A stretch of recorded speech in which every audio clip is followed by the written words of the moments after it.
हे बघा किती निकृष्ट दर्जाचे काम आहे. हे बघा. आलं लक्षात ना? पूर्ण निकृष्ट दर्जाचे निकृष्ट दर्जाचे. आता 5 सेक्टर खारघरमध्ये 35 एच हा ट्रॉफिक पार्क म्हणून बनतोय. हा 35 जवळजवळ 19 कोटीचा हा टेंडर्स आहे. तर त्याच्या वर्षी तर 15 कोटी 81 लाखाचं टेंडर असताना आज विलो करून 14 कोटी रुपये 60 लाखाचं हा टेंडर काढलेला आहे. आणि हा टेंडर काढलेला असताना ज्यावेळी माझ्याकडं स्थानिक नागरिक रोशन म्हात्रे असू द्या किंवा माझे सहकारी नगरसेवक तुषारजी पाटील असू द्या याही तक्रार केली की आम्ही महिना 2-2 महिन्यापासून पत्रव्यवहार करतो की इथे निकृष्ट दर्जाचं काम चालू आहे, पण अधिकारी येत नाही आणि आमच्या त्या पत्राचं दखलचं काही कोणी घेत नाहीत. त्याच्यामुळे मी स्वतः मला विनंती केली, मी पाहायला आलो तर खरंच एकदम थप झालो. तर स्वतः मी हात लावलं तर पूर्ण भिंत आलतो. मी स्वतः ब्लॅक बेल्ट कराडे, मी तुम्हाला नक्की सांगतो एक किकमध्ये मी भिंत तोडू शकतो. अशा पद्धतीने इथं बांधकाम झालेलं आहे. आणि अशा पद्धतीने इथेशी जर लहान मुले खेळतील, इथंशी मनोरंजन करतील ना, अशा पद्धतीने 15-15 कोटीच्या कामामध्ये निकृष्ट दर्जाची जर कामं होत असतील मग ती जनतेसमोर का दाखवू नये? या जनतेने त्याचा निर्णय घ्यावा का हे पैसे त्यांचे टॅक्सचे पैसे आहेत, कराचे पैसे आहेत. महत्वाचे म्हणजे कराच्या पैशाचा जर विल्हेवाट अशा पद्धतीने लावत असतील तर ह्याच्यावर कुठेशी जर अंकुश पडला पाहिजे. नाही अधिकारी ह्याच्याकडे लक्ष देत किंवा लोकप्रतिनिधी लक्ष देत, म्हणून मी स्वतःहून इथे आलेलो आहे. किती कोटींचं 81 लाखाचं काम होतं, परंतु बिलो करून हा 14 कोटी 60 लाखाचं काम आहे. पालिकेची तिजोरी खाली करण्याचं काम असंच आहे ते. म्हणून तर मी सांगतो ना, पालिकेची तिजोरी खाली करण्यासाठी असा प्रकार चालू हे पाहू शकता तुम्ही. आणि ह्याच्यामध्ये जे दिलेले आहेत या पद्धतीने तुम्ही पाहू शकता काम. 2025 साली काम निघालं होतं आणि 2027 सालीपर्यंत जी मुदत आहे कामाची तोपर्यंत हा ठेकेदार अशा पद्धतीने काम निकृष्ट पद्धतीने करत बसेल. ह्याच्यामुळे माझी आयुक्तांना विनंती आहे, आयुक्तांना मी मागणी करणार आहे का आपण याची सखोल चौकशी करून याची टेस्टिंग करून, आता फूड कॉर्नर बसवलंय त्याची सुद्धा टेस्ट करून तुम्ही पाहून घ्या. उद्या असं नको दुर्घटना घडल्यावर नंतर मग तो कोणाचा अपत्य जाऊ नये. हे पाणी करण्यासाठी टेस्टिंग करण्यासाठी त्यांना मी विनंती करणार आहे. मी तुषार पाटील, इथला स्थानिक नगरसेवक. वारंवार इथे काम चालू आहे. वारंवार इथे इथले स्थानिक लोकांची मोठ्या प्रमाणात तक्रार येत होती का काम एकदम निकृष्ट दर्जाचं जर काम चालू आहे इथे.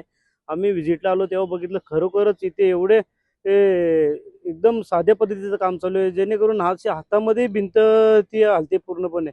आणि इथे आम्ही वारंवार अधिकाऱ्यांना देखील पुणे महानगरपालिकेच्या पत्रव्यवहार केला. मी स्वतः 3 ते 4 वेळा त्यांच्या ऑफिसला जाऊन त्यांना भेटलो, त्यांना रिक्वेस्ट केली का तुम्ही इथे येऊन बघा कोणत्या पद्धतीचं काम चालू आहे. तर एकही अधिकारी इथे आलेला नाही आणि हा ठेकेदार कोणाला जुमानतही नाही, बिंदास त्याच्या पद्धतीने काम चालू केलेलं आहे त्याने. त्याच्यामुळं हे काम तोडून इथे चांगल्या पद्धतीने नव्याने काम हवे हीच मागणी नागरिकांची आहे. त्यामुळे मी सतत वारंवार पत्रव्यवहार केलेला महापालिकेकडे का या ठेकेदाराचं काम योग्य पद्धतीने चाललं नाही. भविष्यामध्ये आपल्यालाच इथे अडचण निर्माण होईल, कारण आपली तिथली सर्व लहान मुले इथे खेळतील आणि कोणतीही मोठी दुर्घटना न व्हावी यासाठी आताच तत्परतेने आपण जागे झाले पाहिजे. त्याच्यामुळे आज मी अरविंद विरोधी पक्ष नेते अरविंददादा म्हात्रे यांना रिक्वेस्ट केली का आज आपण अशा अशा पद्धतीचं काम चालू आहे. कोणतेही ठेकेदार आपल्याला वाव देत नाहीत, अधिकारी वाव देत नाहीत का आपल्या पत्राचाही विचार करत नाहीत.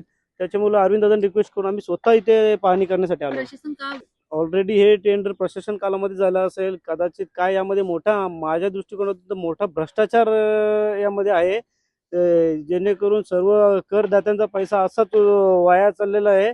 मला तर वाटतं यामध्ये मोठ्या प्रमाणात प्रशासन सुद्धा असू शकतो. हा माझा आरोप आहे प्रशासनावर.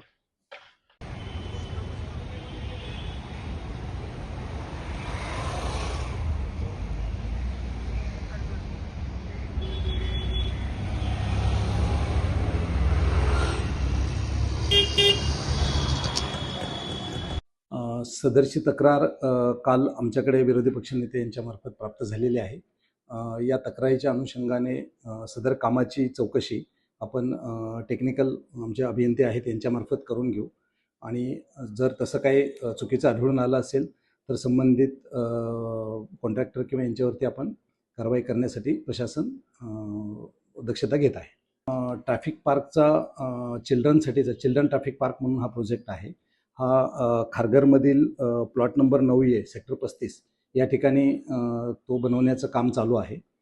सदरच्या काम करण्यासाठीची मुदत मे 27 पर्यंतची आहे. विहित वेळेमध्ये ते काम पूर्ण करण्यासाठी आपण दक्षता घेत आहोत.